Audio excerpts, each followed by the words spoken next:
મારું નામ શરત છે. મોંઘવારી ઘણી વધી ગઈ છે અને મારી આવક પણ એટલી જ છે. હું ખૂબ જ પરેશાન હતો. એક તરફ વીજળીનું બિલ વધારે આવતું તો બીજી તરફ દરેક વસ્તુ મોંઘી થઈ રહી હતી. ઘરે રાશન પર ભળી શકાતું ન હતું. મેં મારી પત્નીને કહ્યું કે તે ઘરનો ખર્ચ સમજદારીપૂર્વક કરે. મારી પત્ની મોટે ભાગે ઘરના કામ માટે તેના માતા પિતાના ઘરે કરવાનું શરૂ કર્યું હતું અને ત્યાંથી તે મારા માટે ખોરાક બનાવી અને પાછી આવતી હતી. હું ખુશ હતો કે તે મારી સંભાળ રાખતી હતી. એક દિવસ જ્યારે તે ફરીથી તેના માતા પિતાના ઘરે ગઈ ત્યારે હું તેની પાછળ ગયો હતો, પણ હું એ જોઈને દંગ રહી ગયો કે ત્યાં તો એક દિવસ હું ઓફિસેથી ઘરે આવ્યો ત્યારે મારા ખિસ્સામાં પગારનો લિફાફો હતો. તેનાથી મને થોડી રાહત થઈ કે આખા મહિનાની મહેનત મારા હાથમાં આવી. હું વિચારતો હતો કે આ વખતે હું ચોક્કસપણે કંઈક બચાવી શકીશ. જ્યારે હું ઘરમાં પ્રવેશ્યો ત્યારે મારી પત્ની રસોડામાં કામ કરી રહી હતી. પછી હું બેસી ગયો અને ઊંડો શ્વાસ લીધો ને મોનિકાને કહ્યું કે બહાર આવ અને જો કે આ વખતે કેટલો ખર્ચ થયો છે. તે હિસાબની ચોપડી ઝડપથી લઈને આવી જેમાં દર મહિનાના ખર્ચનો હિસાબ નોંધાયેલો હતો. અમે સાથે મળીને ખર્ચની યાદી બનાવવાનું શરૂ કર્યું. ભાડું, રાશન, બાળકોની શાળાની ફી, દવાનો ખર્ચ અને અન્ય નાના મોટા ખર્ચની મને ચિંતા થવા લાગી હતી. મેં મોનિકાને કહ્યું કે મને લાગે છે કે આ વખતે પણ કંઈ વધશે નહીં. મને આ રીતે પરેશાન જોઈને મોનિકાએ માથું હલાવ્યું અને હસતા હસતા કહ્યું કે કંઈ વાંધો નહીં, બધું સારું થઈ જશે. પરંતુ તેના શબ્દોથી મને દિલાસો મળ્યો નહીં, કારણ કે હું જાણતો હતો કે પરિસ્થિતિ ખૂબ જ મુશ્કેલ બની ગઈ છે. અચાનક મોનિકાને કંઈક યાદ આવ્યું અને તે ઝડપથી અંદર દોડી ગઈ.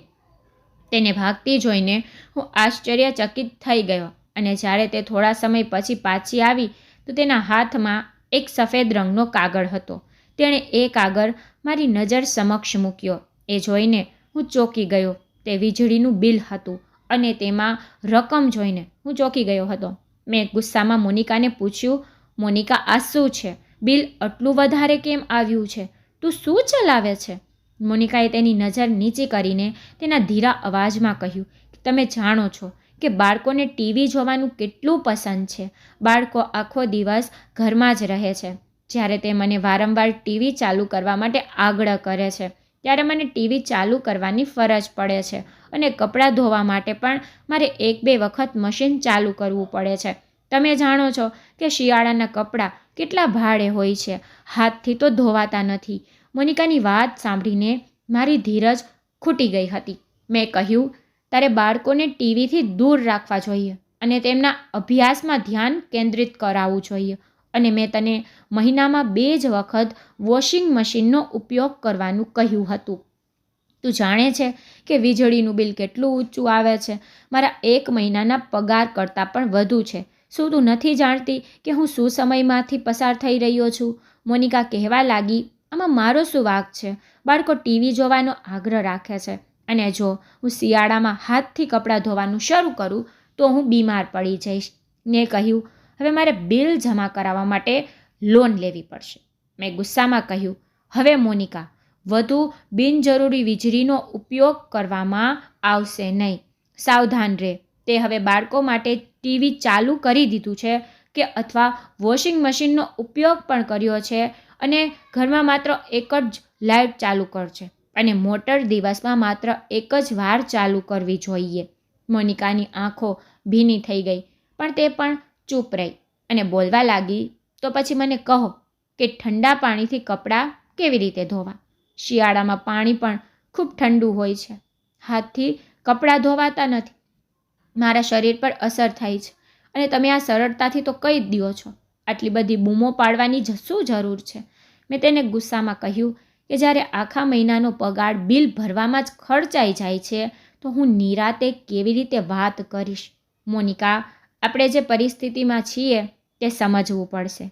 પૈસા બગાડવાનું બંધ કરવું જોઈએ. નહીં તો શું? આ પહેલી વાર હતું જ્યારે મોનિકાએ મને અટકાવ્યો હતો. તમે હંમેશા તમારી પોતાની સમસ્યાઓ જ જુઓ છો. તમે મારી સમસ્યાઓ વિશે ક્યારેય વિચાર્યું નથી. આ ઘર પણ હું સંભાળું છું, બાળકોનું સંભાળ, ખોરાકની વ્યવસ્થા, બધું. અને તમે કહો છો કે ઘરનો ખર્ચ મારે સંભાળીને કરવો જોઈએ. મેં કહ્યું, હા, હું એ જ કહું છું.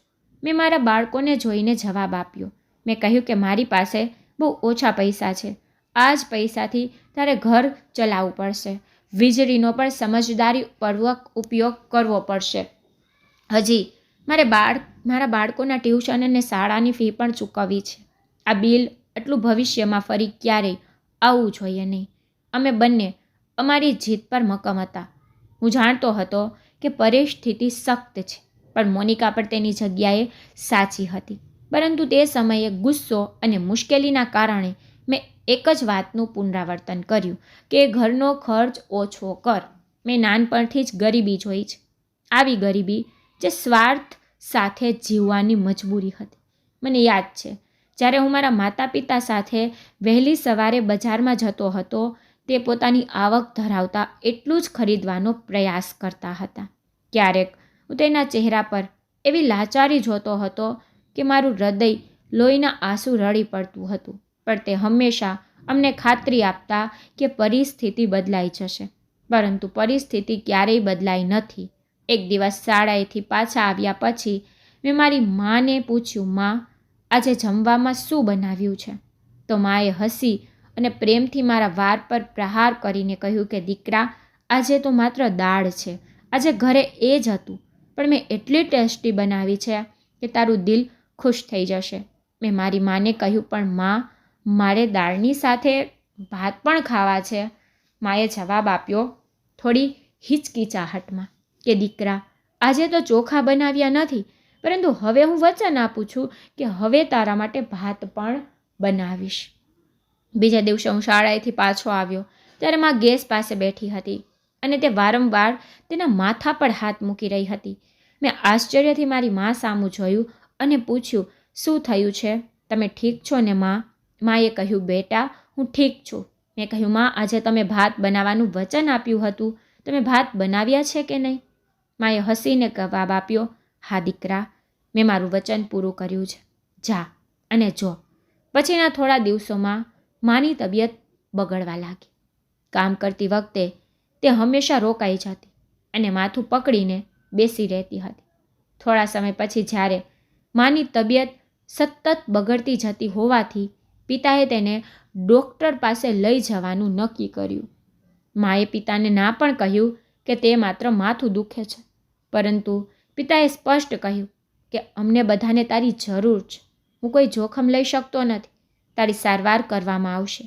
પિતાની વાત સાંભળીને માં બધા ચૂપ થઈ ગઈ હતી. અમે ડૉક્ટર પાસે ગયા. ડૉક્ટરે માનું ચેકઅપ કર્યું અને કેટલાક ટેસ્ટ કરી આપ્યા હતા અને કહ્યું કે રિપોર્ટ આવ્યા પછી જ કંઈક કહી શકાશે. થોડા દિવસો પછી જ્યારે માના રિપોર્ટ આવ્યા ત્યારે ડૉક્ટરે કહ્યું કે તમારી પત્નીના કેન્સરના લક્ષણો હમણાં જ શરૂ થયા છે, પરંતુ તેને તાત્કાલિક સારવારની જરૂર છે. પિતાના ચહેરા પર જાણે પવન ફૂંકાવા લાગ્યો હતો. તે ખૂબ જ અસ્વસ્થ થઈ ગયા હતા. તેણે કહ્યું કે ડૉક્ટર સાહેબ, કોઈ આશા છે કે શું તેમનો રોગ સંપૂર્ણ રીતે મટી જશે? ડૉક્ટરે શાંતિથી કહ્યું કે આશા તો હંમેશા હોય છે, પરંતુ તમારે શક્ય તેટલી વહેલી તકે સારવાર શરૂ કરવી પડશે. પપ્પાએ કહ્યું કે અમે દરેક રીતે પ્રયત્ન કરીશું. પણ જ્યારે પિતા અંદરથી તો ભાંગી ગયા હતા. એવું લાગતું હતું ઘરે ગયા પછી પિતાએ માને વાત કરી અને માએ કહ્યું કે જો આ મારું નસીબ હશે તો હું સ્વીકારીશ. પિતાએ માને કહ્યું કે સારવાર તો કરાવવી પડશે, પરંતુ માએ કહ્યું કે પૈસા ક્યાંથી આવશે? પિતાએ જવાબ આપ્યો, ચિંતા ન કર, હું બધું ઠીક કરીશ. મા પિતાએ જ કહ્યું તેના પણ મૌન રહ્યા, પણ તેની આંખોમાં એક વિચિત્ર ડર હતો. તે અમારાથી કંઈક છુપાવવાનો પ્રયાસ કરી રહી હતી. માની સારવાર શરૂ થઈ ગઈ હતી. પિતાએ દિવસ રાત મહેનત કરવાની શરૂ કરી હતી. હું હંમેશા રાત્રે મારી મા પાસે બેસતો અને તેને કહેતો કે તું ઠીક થઈ જશે. મા હસતી અને મારા માથાને પ્રેમ આપતી અને કહેતી કે હા પુત્ર, હું ઠીક થઈ જઈશ. પણ તેની સ્મિત પાછળ છુપાયેલું દર્દ મને હંમેશા મહેસૂસ થતું હતું. માની સારવાર ચાલુ રહી અને અમને બધાને આશા હતી કે તે સ્વસ્થ થઈ જશે, પરંતુ અમારી આશા પૂરી થઈ નહીં. એક જ રાતમાં મા અમને કાયમ માટે છોડી ગઈ. હું રૂમના ખૂણામાં બેઠો હતો જ્યારે મારી બહેન આવીને કહ્યું કે શરદ, હવે શું કરીશું? મારી બહેને આવીને કહ્યું કે શરદ, હવે આપણે શું કરીશું? મારી બહેનના અવાજમાં વિચિત્ર ડર હતો, પણ મેં મારી જાતને મજબૂત બનાવી અને કહ્યું, પપ્પા છે ને, તે આપણું ધ્યાન રાખશે.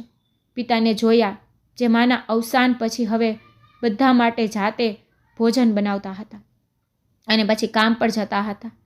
જ્યારે અમે શાળાએથી પાછા ફરતા ત્યારે અમે લાંબા સમય સુધી ભૂખ્યા રહેતા અને અમારા પિતા ઘરે આવે તેની રાહ જોતા હતા. એક દિવસ એવો આવ્યો જ્યારે પિતા કામ પરથી પાછા જ ન આવ્યા. પિતાનો ભયંકર અકસ્માત થયો હતો અને અમે લાવારીસ બની ગયા. તે દિવસે મેં મારા મોટા ભાઈને જોયા હતા, જે રડતા રડતા કહેતો હતો કે હવે આપણે કોની મદદથી બચીશું. અમારું સંબંધીઓએ મારી બહેનને નાની ઉંમરે પરણાવી દીધી હતી અને હવે અમે 2 ભાઈઓ ઘરમાં રહી ગયા હતા. મારા મોટા ભાઈએ મને વચન આપ્યું અને કહ્યું કે હું નોકરી કરવા દિલ્હી જાઉં છું. મેં માથું નમાવીને કહ્યું કે ઠીક છે ભાઈ, પણ મારા હૃદયમાં એક વિચિત્ર ડર હતો. ભાઈના ગયા પછી હું એકલો પડી ગયો હતો અને પિતા સાથે થયેલા અકસ્માત વિશે રાત દિવસ વિચારતો હતો કે જો હું કામ કરીશ તો મારી સાથે પણ એવું જ થશે. આ ડરના કારણે મેં મારા ભણતર પર ધ્યાન કેન્દ્રિત કર્યું, જેથી ભણ્યા પછી મને નોકરી મળી શકે. મારા પિતા કારખાનામાં મજૂર હતા અને કામ કરતી વખતે તેનો અકસ્માત થયો હતો. મને લાગતું કે કદાચ હું મારા પિતાની જેમ મશીન નીચે કચડાઈને મરી જઈશ. મોનિકા અમારા વિસ્તારમાં રહેતી હતી. તે એક સારા પરિવારની હતી. અમે બંને બાળપણથી જ એકબીજાને જોતા આવ્યા, પણ અમે બંને ક્યારેય વાત ન કરી. એક દિવસ મેં બસ સ્ટોપ પર ચીસો સાંભળીને મેં પાછળ ફરીને જોયું તો સામે 2 છોકરાઓ ઊભા હતા અને એક છોકરો તેનો હાથ પકડીને ઊભો હતો અને તે બૂમો પાડી અને કહી રહી હતી કે મને છોડ મારા હાથ, તમે શું કરી રહ્યા છો? મેં તે લોકોને ઊંચા અવાજમાં કહ્યું. ત્યારે તે છોકરાઓ હસવા લાગ્યા. તેણે કહ્યું કે તને શું વાંધો છે? અહીંથી ચાલ્યો જા, નહીંતર તમારે અમારા મારનો સામનો કરવો પડશે. મેં ગુસ્સાથી મારી મુઠ્ઠી બંધ કરીને કહ્યું કે જો તમે લોકોએ આ છોકરીને મૂકી નહીં અને અહીંથી ના ગયા તો હું તમારા બધાનું એવો હાલ કરીશ કે તમે લોકો હોસ્પિટલમાં દાખલ કરવામાં આવશો. તેણે મારા અવાજમાં તે ગુસ્સો અનુભવ્યો અને અનિચ્છાએ કહ્યું કે ઠીક છે, અમે જઈએ છીએ. મોનિકાએ મારી સામે ગભરાઈને જોયું અને કહ્યું કે આભાર શરદ, તે મને આ ગુંડાઓથી બચાવી. મેં કહ્યું, મોનિકા, આ તો મારી ફરજ હતી. તું ઠીક છો ને? તેણે કહ્યું કે હા, પરંતુ હું ખૂબ ડરી ગઈ હતી. પછી મેં મોનિકાને તેની બેગ આપી જે જમીન પર પડી હતી અને કહ્યું કે ચાલ, હું તને તારા ઘરે ડ્રોપ કરી દઈશ. તે કહેવા લાગી કે તમે કેમ ચિંતા કરો છો, હું જાતે ચાલી જઈશ. મેં કહ્યું, મોનિકા, તમારા માટે આ જગ્યા સારી નથી. હું તમને આ રીતે એકલી નહીં જવા દઉં. તેને આ બાબતે કંઈ કહ્યું નહીં અને તે મારી બાઇક પર બેસીને મારી સાથે આવી. તે આખા રસ્તે મારી સાથે મૌન રહી હતી, પણ તેની નજર વારંવાર મારા પર જ હતી, જાણે તે મને કંઈક કહેવાનો પ્રયત્ન કરી રહી હતી, પણ તેના શબ્દો બહાર નહોતા આવતા. અમે જ્યારે ઘરે પહોંચ્યા ત્યારે મને દરવાજે રોકીને કહ્યું, શરદ, તમે બહુ સારા છો. જો તમે ત્યાં ન હોત તો મને ખબર નથી કે મારી સાથે શું થાય. મેં હસીને કહ્યું, મોનિકા, જો તને ક્યારેય મારી મદદની જરૂર હોય તો તું મને કહી શકે છે.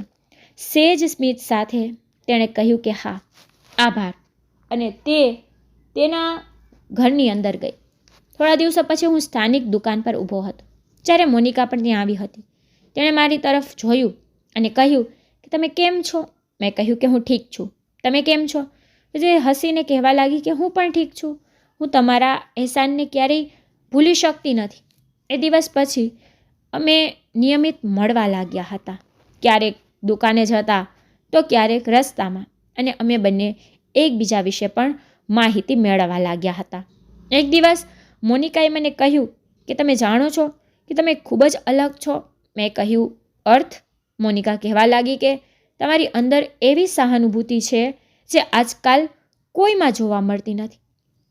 મેં હસીને કહ્યું કે મોનિકા, આ તારી આંખોનો અદ્ભુત છે. તેણે ગંભીરતાથી કહ્યું કે શરદ, હું સાચું કહું છું અને કદાચ આજ મને તમારી નજીક આવવા મજબૂર કરે છે. તે મુલાકાત પછી મેં મહેસૂસ કર્યું કે મોનિકા મારી સાથે વાત કરવાનું ગમ્યું એટલે જ નહીં, પણ મારું ધ્યાન પણ રાખવા લાગી હતી.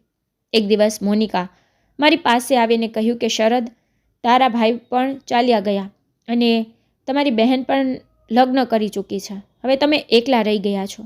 તમે તમારા જીવન વિશે શું વિચારો છો? મેં કહ્યું, મોનિકા, જ્યારે પણ હું જીવનમાં આગળ વધવાની કોશિશ કરું છું તો મને ખબર નથી કે હું મારી હિંમત કેમ ગુમાવું છું. બાળપણના અકસ્માતોએ મને ખૂબ નબળો બનાવી દીધો છે. મોનિકાએ કહ્યું, પણ મને એવું નથી લાગતું. મને લાગે છે કે તમે ખૂબ જ મજબૂત વ્યક્તિ છો. કારણ કે ગમે તે થાય, તમે મારા પાત્રને સ્વચ્છ રાખો છો. મને લાગે છે કે તમારાથી મજબૂત કોઈ નથી. મેં આશ્ચર્યથી કહ્યું કે તને લાગે છે કે હું મજબૂત છું? તેણે કહ્યું કે હા, કારણ કે મેં તમને હંમેશા એક એવા વ્યક્તિ તરીકે જોયા છે જે કોઈ પણ મુશ્કેલીથી ડરતા નથી. મોનિકાના શબ્દોએ મારા હૃદયમાં એક અજીબ શાંતિ બનાવી હતી. પરંતુ તે જ સમયે મને અહેસાસ થયો કે મોનિકાના શબ્દો માત્ર સહાનુભૂતિ નથી, પરંતુ તે મારા માટે કંઈક વિશેષ અનુભવે છે અને કદાચ આનાથી મને આગળ વધવાની હિંમત મળી શકી હોત.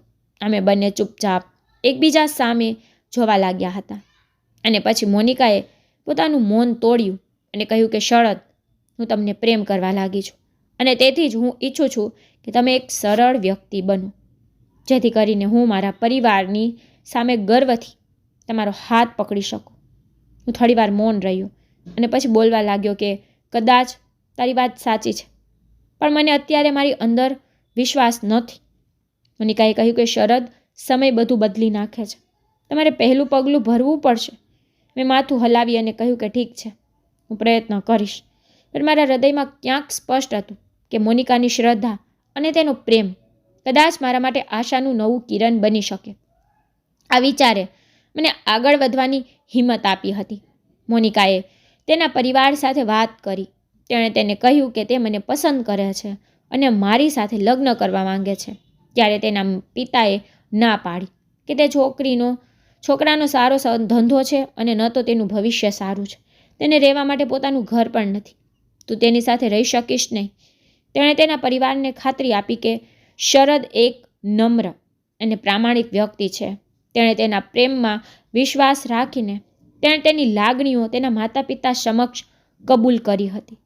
તેના માતા પિતાને કહ્યું હતું કે તે છોકરો તારા સપના પૂરા નહીં કરી શકે, પણ મોનિકાએ કહ્યું કે જો હું લગ્ન કરીશ તો શરદ સાથે જ લગ્ન કરીશ, કારણ કે મારા જીવનનો હેતુ શરદ સાથે જીવવાનો અને તેની સાથે લગ્ન કરવાનો છે.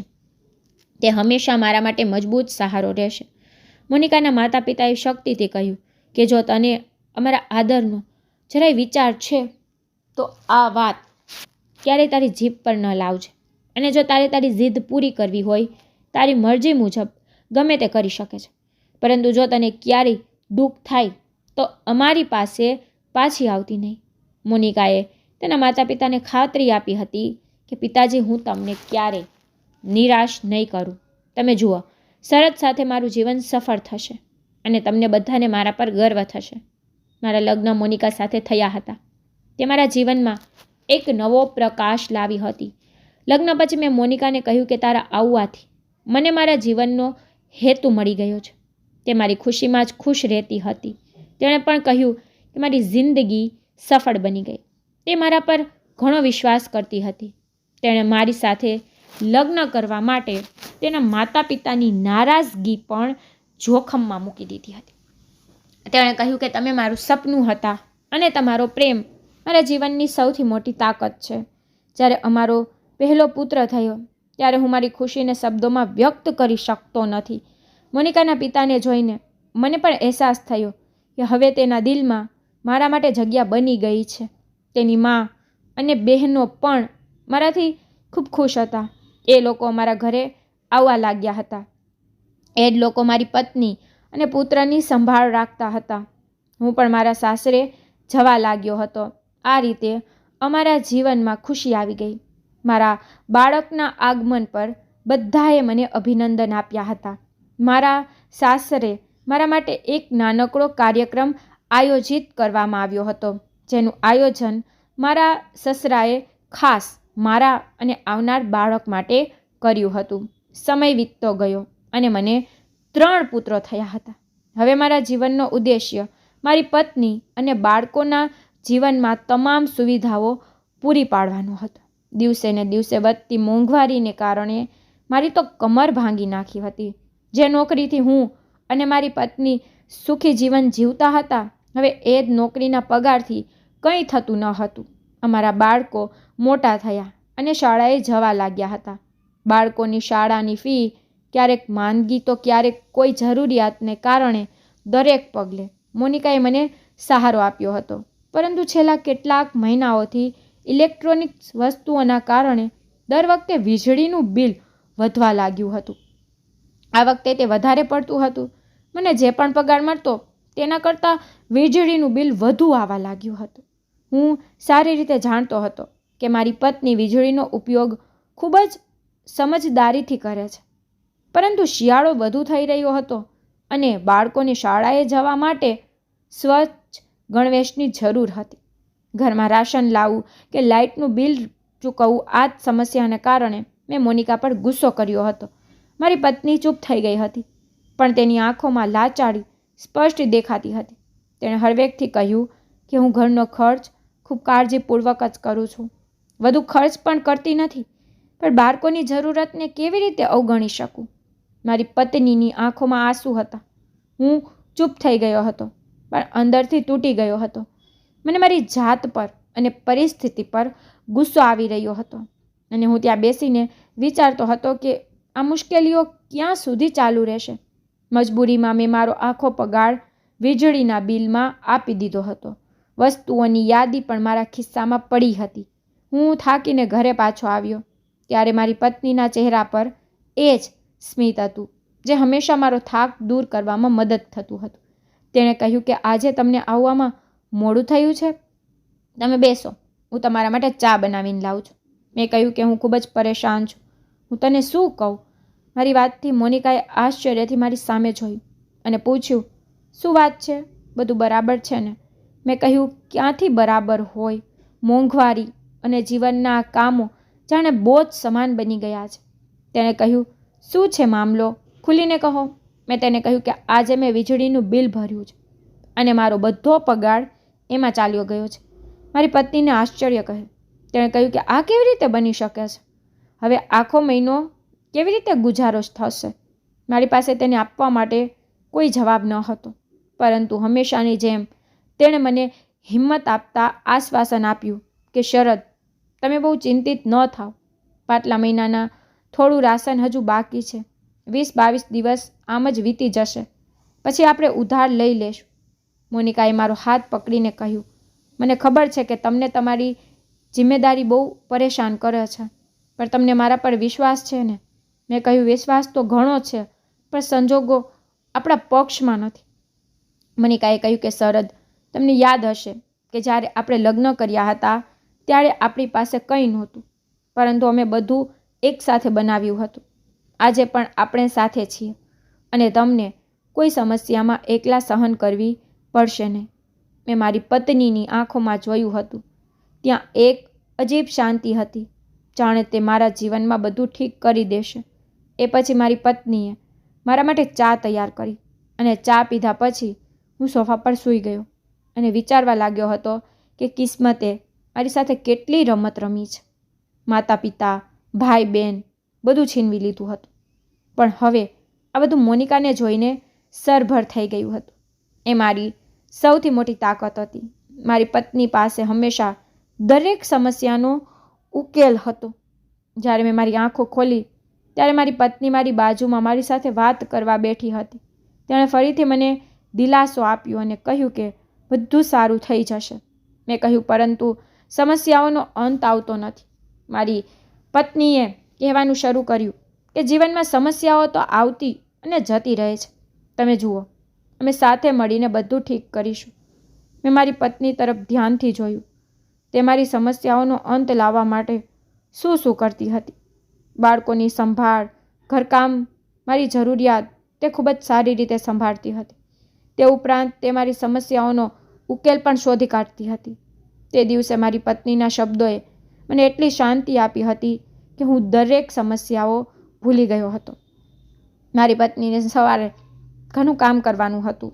બાળકોને તૈયાર કરવા, તેનું જમવાનું બનાવીને તેને શાળાએ મોકલવા અને મારા માટે નાસ્તો બનાવવો, મારા બપોરના ભોજનની તૈયારી કરવી. અહીં સુધી ઘરની સાફ સફાઈ કરતી હતી. તે કોઈ રોબોટની જેમ કામ કરતી હતી. મેં મારી પત્નીને સમજાવી હતી કે તેના સ્વાસ્થ્યનું પણ ધ્યાન રાખે. આટલું કહી હું મારી ઓફિસ જવા ઘરેથી નીકળી ગયો હતો.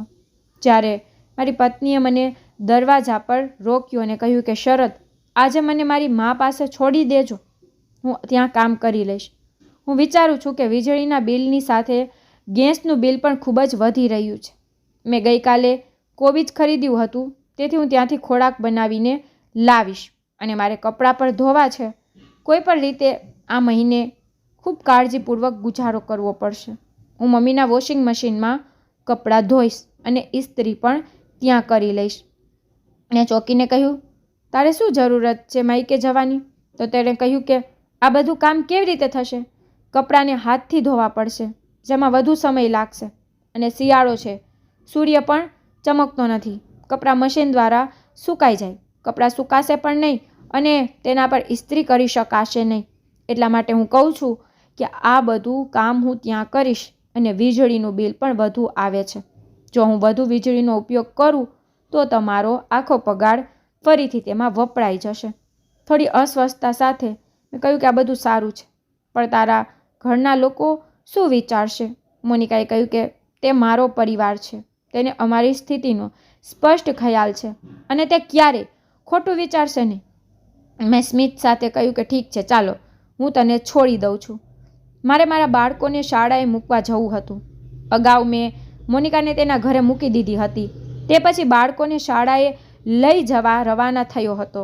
મેં મોનિકાને કહ્યું કે હું તને લેવા પાછો આવીશ. હું ઓફિસ જતી વખતે આખા રસ્તે જીવન કેટલું વિચિત્ર બની ગયું છે તે વિચારતો હતો. ક્યારેક મોંઘવારી, ક્યારેક વીજળીનું બિલ, તો ક્યારેક જરૂરિયાતોનો અભાવ. પણ મારી પત્નીની હિંમત મને હંમેશા પ્રોત્સાહિત કરતી હતી. તે પોતાની સ્મિતથી દરેક સમસ્યાઓનો દૂર કરતી હતી. આખો દિવસ ઓફિસમાં કામ કરતી વખતે મનમાં મને મોનિકાનો વિચાર આવ્યો. ઓફિસનું કામ પૂરું થતાં જ હું સીધો મોનિકાના માતા પિતાના ઘરે ગયો. તે ત્યાં બાળકો સાથે મારી રાહ જોઈ રહી હતી. તેણે મારી તરફ જોઈ સ્મિત કર્યું અને પૂછ્યું કે દિવસ કેવો ગયો? મેં કહ્યું કે ખૂબ જ સારો ગયો અને તારા આ સ્મિત સાથે મારો થાક પણ દૂર થઈ ગયો છે. મારી પત્નીએ ઝડપથી ગરમ ખોરાક મારી સામે મૂક્યો અને કહેવા લાગી કે આજે હું ઘરેથી ભોજન બનાવીને લાવી છું. તમારે પહોંચતાની સાથે જ ભોજન જોઈએ છે ને? તમારું મનપસંદ બટેટા અને કોબીજનું શાક બનાવ્યું છે. મારા બાળકો પણ બટેટા અને કોબીજનું શાક ખૂબ જ શોખથી જમતા હતા.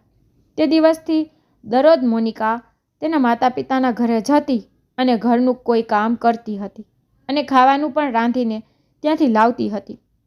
રસ્તામાં શાકભાજી ખરીદી લઈ જતી હતી અને ઘરેથી કપડાં લઈને જતી હતી, જે તે ત્યાં ધોઈને ઇસ્ત્રી કરતી હતી. અને શિયાળો હોવાથી તે ત્યાં સ્નાન પણ કરી લેતી હતી, કારણ કે તેના માતા પિતાના ઘરે ગીઝર હતું. તે બાળકોને પણ હીટરમાં બેસાડતી હતી. આ બધું કરવું એ તેની દિનચર્યા બની ગઈ હતી. મને આ બધું સારું લાગતું હતું, કારણ કે આ મહિને મેં ઘરે રાશન પણ ભર્યું ન હતું અને આ બહાને મારે ઘરમાં થોડો ખર્ચ પણ બચી રહ્યો હતો. હું ઓફિસથી આવતી વખતે બસ મોનિકાને લઈને આવતો હતો. એક દિવસ હું મોનિકાને લેવા જતો હતો તો દૂરથી જ મેં તેના ઘરમાંથી એક યુવાન છોકરાને તેના ઘરની બહાર નીકળતા જોયો. હું તેનો ચહેરો સ્પષ્ટ જોઈ શકતો ન હતો, પરંતુ હું ચોક્કસપણે સમજી ગયો હતો કે તે તેમનો સંબંધી નથી, કારણ કે મોનિકાના જેટલા સંબંધી હતા તે અહીં રહેતા ન હતા અને હું દરેકને ઓળખતો હતો. મારા હૃદયમાં એક ખટકો લાગ્યો. મારા હૃદયમાં એક વિચિત્ર બેચેની હતી. તે ચિત્ર મારા મગજમાં વારંવાર ઘૂમતું હતું. મારી પત્નીને તેના માતા પિતાના ઘરે હોવાનું અને એક અજાણ્યો યુવક ત્યાંથી બહાર આવતો હોવાનો વિચાર મને આરામ કરવા દેતો ન હતો, પરંતુ હું મારી પત્ની પર શંકા કરવાનું વિચારી પણ શકતો ન હતો. એ સ્ત્રી જેણે મને દરેક વળાંક પર સાથ આપ્યો હતો, સુખ દુઃખમાં તે મારી સાથે ઊભી હતી, તેના પર શંકા કરવી એ વિચાર મારા હૃદયને પરેશાન કરી રહ્યો હતો. પણ પતિ હોવાને કારણે આ વિચાર પણ મને આરામ થવા ન દેતો. નાસ્તો કરતી વખતે મેં મારી પત્નીને કહ્યું, મોનિકા, આજે તારે જે પણ કામ કરવાનું હોય તે ઘરે જ કર. આજે તારા માતા પિતાના ઘરે જવાની જરૂર નથી. મોનિકાએ આશ્ચર્યથી મારી સામે જોયું અને પૂછ્યું કે શરદ, શું થયું છે? બધું ઠીક તો છે ને? તમે મને ત્યાં જવાની ક્યારેય ના પાડી નથી, તો પછી આજે શું થયું? મેં નીચું જોઈને કહ્યું, કંઈ નહીં મોનિકા, હૃદય નથી ઈચ્છતું તું વારંવાર તારા માતા પિતાના ઘરે જા. મારી પત્નીએ ચાનો કપ ટેબલ પર મૂક્યો અને કહ્યું કે શરદ, આ વારંવારની વાત નથી, આ મહિનાની જ વાત છે. જલ્દી ઘર ખર્ચમાં થોડો સુધારો થશે. હું તમામ કામ અહીં પૂરા કરીશ. મેં થોડા કડક શબ્દોમાં કહ્યું કે મોનિકા, મેં તને કહ્યું ને કે તું આજે ઘરે જ રહેજે. તારે વારંવાર તારે માતા પિતાના ઘરે જવાનું મને ગમતું નથી. તે પહેલી વાર હતું જ્યારે મેં મોનિકા પર નારાજગીની અભિવ્યક્તિ જોઈ હતી. તે કહેવા લાગી કે શરદ, તેના કારણે ખર્ચ પણ બચી રહ્યો છે અને હું ત્યાં કંઈ પણ માણવા નથી જતી. મારી જરૂરિયાતો પૂરી કરવા જાઉં છું. બાળકો પણ થોડો સમય ત્યાં રમે છે.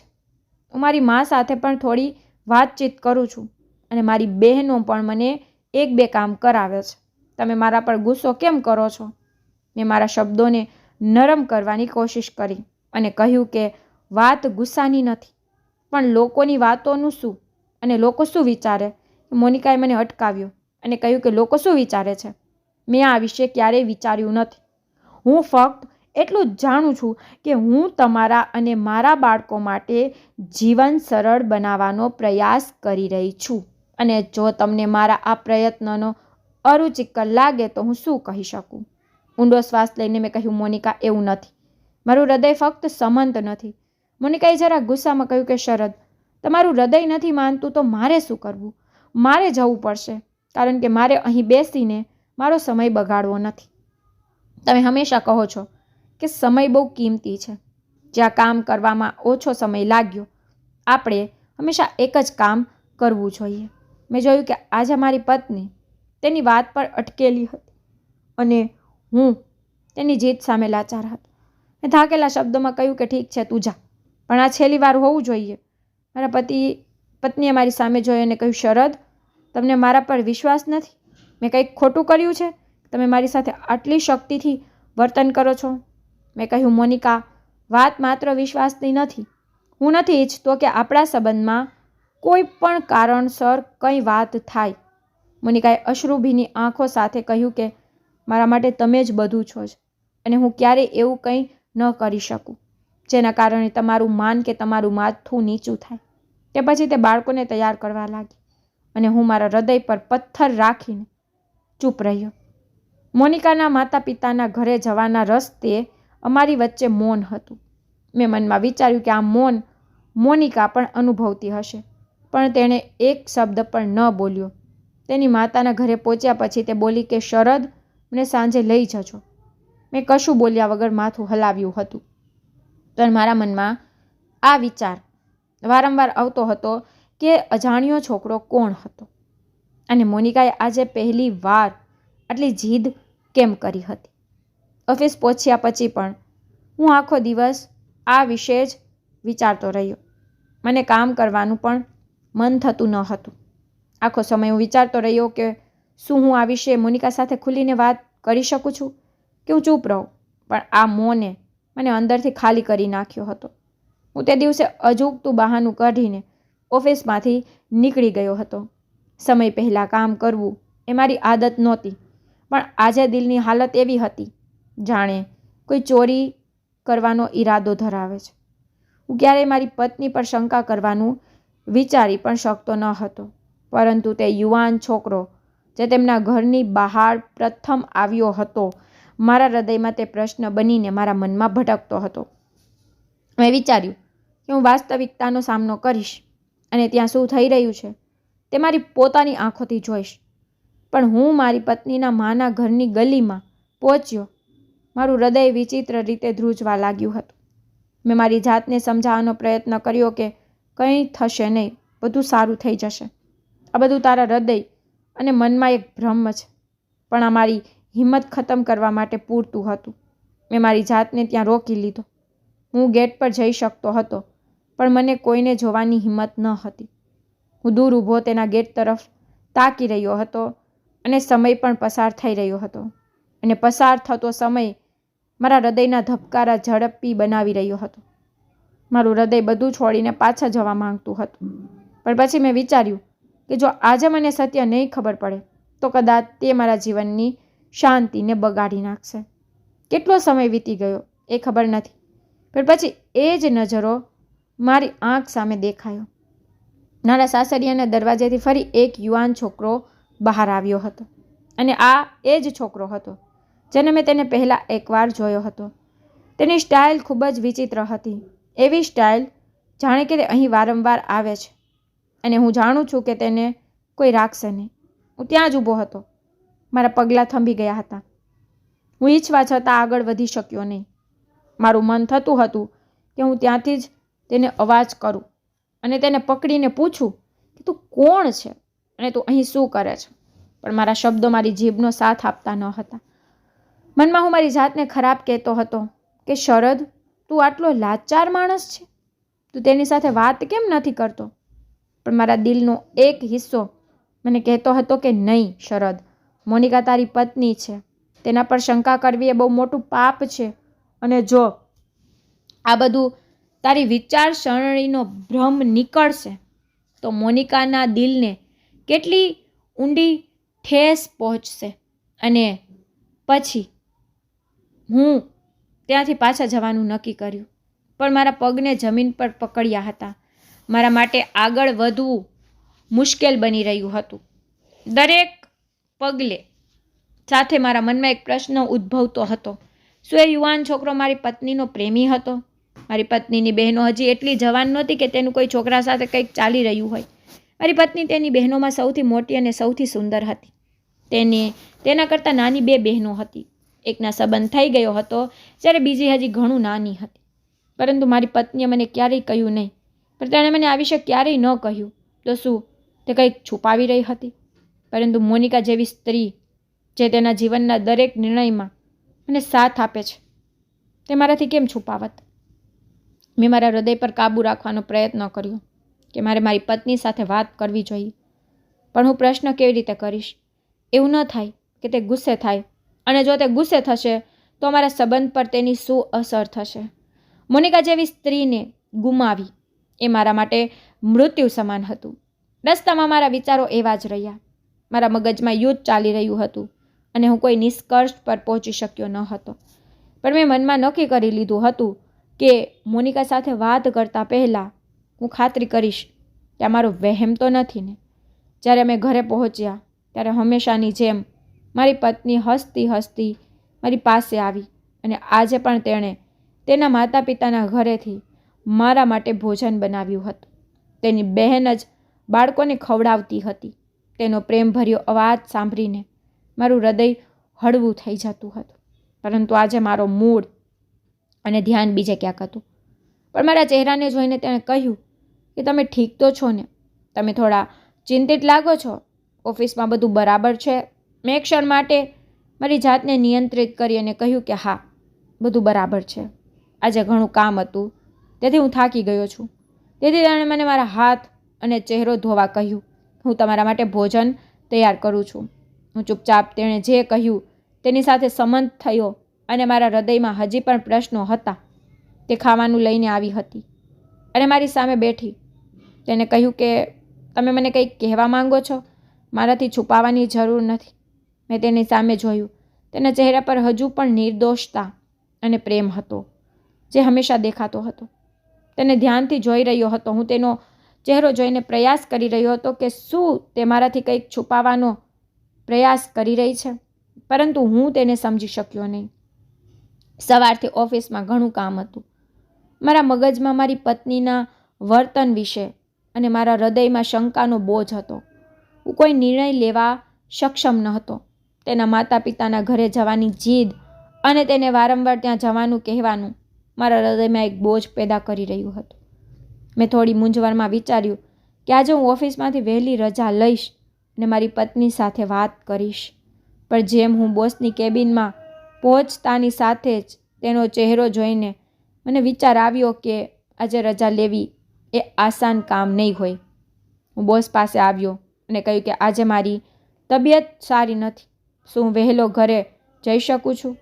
બોસે માથું ઊંચું કર્યા વિના ફાઇલ પર સહી કરી અને કહ્યું, આ શું નવી વાત છે? દર બીજા કે ત્રીજા દિવસે તને કોઈને કોઈ સમસ્યા હોય છે. તારાથી ઓફિસનું કામ બરાબર નથી થતું, તેના ઉપર તું રજાનું કહે છે. તારું પ્રદર્શન પહેલી જ ખૂબ ખરાબ છે અને તને તેનો ખ્યાલ નથી. મેં હિચકિચાતા કહ્યું, આજે મારી તબિયત સારી નથી, કૃપા કરીને મને પરવાનગી આપો. તેણે કહ્યું કે તને ખ્યાલ છે તે આ મહિનામાં કેટલી રજાઓ લીધી છે? તારી ટીમના લોકો તારા વિશે શું કહે છે? તેમને લાગે છે કે તારી ગેરહાજરી તેના કામ પર બોજ નાખે છે. જો તને તારી નોકરી ગમે છે તો તારી હરકતો બંધ કર અને તારી કેબિનમાં જઈને કામ કર. બોસના શબ્દોથી મને ખૂબ જ ખરાબ લાગ્યું હતું, પણ હું શું કહી શકું? નોકરીના ભયે મારા હાથ બાંધી દીધા હતા. મેં શાંતિથી માથું ન હલાવ્યું અને મારી કેબિનમાં પાછો આવ્યો. એક તરફ મારી પત્ની અને બીજી તરફ ઓફિસની સમસ્યાઓ, બધું જ મારા પર પડ્યું હોય એવું લાગતું હતું. સમય પસાર થઈ રહ્યો હતો અને મારી બેચેની પણ વધી રહી હતી. ઓફિસમાંથી નીકળતી વખતે આજે મને ખૂબ મોડું થયું હતું અને હું ઝડપથી મારી પત્નીના માતા પિતાના ઘરે જવા નીકળી ગયો હતો. રસ્તામાં મારા મનમાં એક જ વિચાર હતો કે આજે મારે મારી પત્ની સાથે દરેક કિંમતે વાત કરવી છે અને આ બાબતનો અંત લાવવો પડશે. જ્યારે હું મોનિકાને લેવા પહોંચ્યો ત્યારે તે ગેટ પર મારી રાહ જોઈ રહી હતી. મારા હૃદયમાં એક વિચિત્ર ગુસ્સો ભરાઈ ગયો હતો. મેં ગુસ્સામાં કહ્યું કે મોનિકા, તું દરવાજે કેમ ઊભી છે? તે કહેવા લાગી કે તમે મોડું કર્યું, તેથી જ મને ચિંતા હતી કે તમારી સાથે કંઈક થઈ શકે છે. અને પછી બાળકો પણ ચિંતિત હતા. તેમની વાત સાંભળીને મારો ગુસ્સો ઓછો થવાને બદલે વધી ગયો હતો. મોનિકા, આ શેરી છે, લોકો અહીંથી પસાર થાય છે. કોઈને કેવું લાગશે કે તું બહાર ઊભી છો? તું આની કાળજી કેમ રાખતી નથી કે લોકો શું વિચારશે? મારી વાત સાંભળીને તે ચૂપ રહી અને હરવેશથી કહેવા લાગી કે શરત, મને તો તમારી ચિંતા હતી. તમે ગુસ્સો કેમ કરી રહ્યા છો? હું આવું ફરી ક્યારેય નહીં કરું. મેં શક્તિથી કહ્યું કે મોનિકા, તારે કાલથી તારા માતા પિતાના ઘરે આવવાની જરૂર નથી. તેણે કહ્યું કે હું જાણું છું કે તમે થાકેલા છો, પણ મારી વાત પણ સાંભળો. તેણે મારા હાથ પર થોડા પૈસા મૂક્યા અને કહ્યું કે તેણે આ મહિને ઘરનું રાશન પણ ભરાવ્યું નથી. હવે કંઈ બચ્યું નથી. આ પૈસા મેં મારી માતા પાસેથી ઉધાર લીધા છે. કાલે જ્યારે તમે ઘરે પાછા આવો ત્યારે આ વસ્તુઓ લઈ આવજો. પરંતુ મારા હૃદયમાં એક તોફાન ઊભું થઈ ગયું હતું. એક તરફ મારી પત્નીની મોહબ્બત અને એક તરફ સાચા તરફ યકીન હતો, તો બીજી તરફ દિલમાં શંકાનો કાંટો હતો જે બહાર આવવાનું નામ નહોતો લેતો. બીજા દિવસે ઓફિસેથી નીકળતી વખતે મારું મન થોડું હળવું હતું. આજે કામ પણ પૂરું થયું અને બોસ તરફથી ઠપકો આપવાનો ડર નહોતો. મેં વિચાર્યું કે પહેલાં હું બજારમાંથી ઘર માટે સામાન લઈ જઈશ અને મોનિકાને ખુશખબર આપીશ કે આજે ઘર માટેનું બધું રાશન પૂર્ણ મળી જશે. ઘરની વસ્તુઓ લેતી વખતે મારા હૃદયમાં એક અજીબ શાંતિ હતી. પરંતુ હું મારી પત્નીના માતા પિતાના ઘરની નજીકથી પસાર થયો કે તરત જ મેં તે છોકરાને તેના ઘરમાંથી બહાર આવતો જોયો. મારું હૃદય હંમેશાની જેમ ગુસ્સાથી ભરાઈ ગયું હતું. શંકાએ મારા મગજ પર કબજો કરી લીધો હતો. મેં મનમાં વિચાર્યું કે શું તે ખરેખર મારી બધી વાતો વહેમ છે કે પછી તેની પાછળ કોઈ વાસ્તવિકતા છુપાયેલી છે. જ્યારે હું ઘરે પહોંચ્યો ત્યારે હું આ જોઈને ગુસ્સે થઈ ગયો. મોનિકા ઘરે હાજર ન હતી. મેં મારા હાથમાંની વસ્તુઓ જમીન પર પછાડી અને મનની મૂંઝવણમાં સોફા પર બેસી ગયો. મારા મનમાં એ જ છોકરાનો ચહેરો, મારી પત્નીની જીદ વારંવાર ફરતી હતી. મારી શંકાને હિંમત મળતી હતી અને મારી અંદરનું તોફાન વધી રહ્યું હતું. થોડીવાર પછી મારી પત્ની ઘરમાં પ્રવેશી અને મને જોઈને આશ્ચર્ય સાથે પૂછવા લાગી કે આજે તમે આટલા વહેલા કેવી રીતે આવી ગયા? પણ તરત જ તેની નજર જમીન પર પહેલી વસ્તુઓ પર પડી. તેણે તેને એકત્રિત કરવાનું શરૂ કર્યું. અરે, આ સામગ્રી કોણે ફેંકી છે?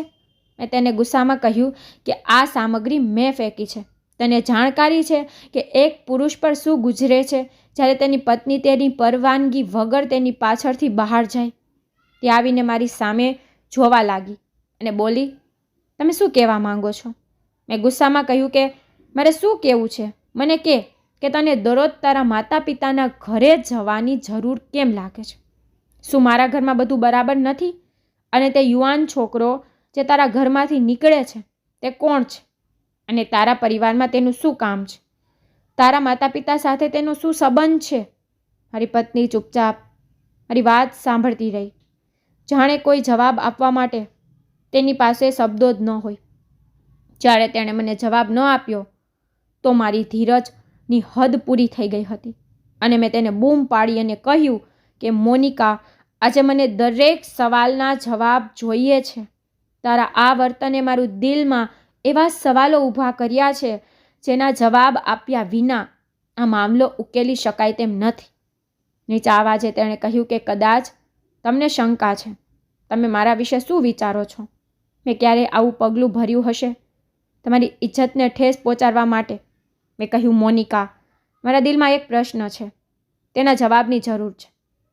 જો તારા દિલમાં કંઈ છુપાયેલું ન હોય તો મને સાચું કે તે છોકરો કોણ છે અને તું રોજ તારા માતા પિતાના ઘરે જઈને શું કરે છે?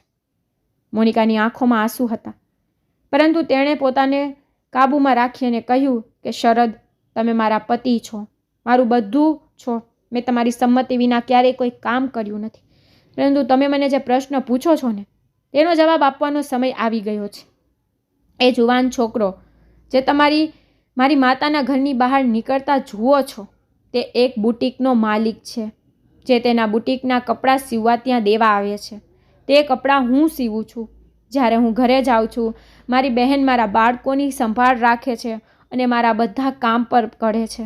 જે બુટીકમાંથી અમે લગ્ન પહેલાં અમે કપડાં સીવડાવતા હતા, માએ તેમને એકબીજાની વચ્ચે વાત કરતા સાંભળ્યા કે તેમને કપડાં સિલાઈ કરવા માટે સ્ત્રીઓની જરૂર છે, તેમને પૈસા આપશે.